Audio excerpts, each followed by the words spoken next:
Oh man, I didn't believe this when I first heard it. I can't believe, man, like R.I.P. to Jason David Frank. Jason David Frank, he's a part of my childhood. Like if you grew up in the '90s, in the early '90s, you know who this dude is, especially if you're a kid. Like the Power Rangers, that's what he was known for.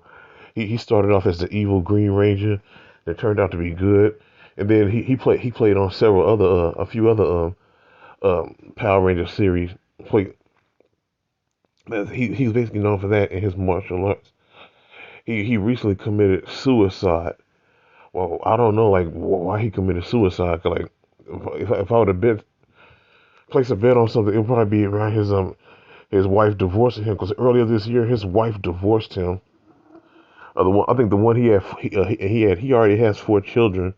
But like yeah, earlier this year, his wife divorced him. And I think that's the reason why he committed suicide.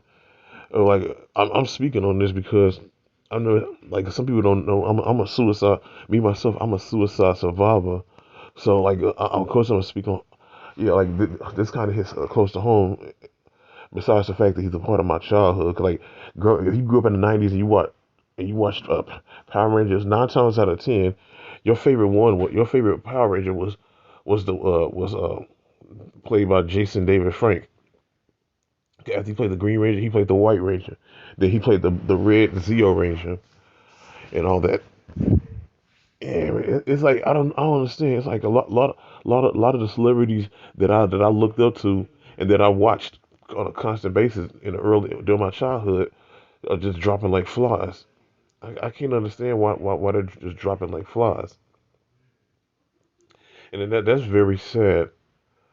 That like you can never I never expected somebody like him to just take himself out like that. Like he has so much potential. Like besides doing the Power Rangers thing, he also was into MMA, mixed martial arts. But like and he like because he had a huge fan base. Yeah, I never would expect him to do something like this, and that's very sad that he chose to commit suicide like that. All right, that's all I gotta say. R.I.P. Jason David Frank.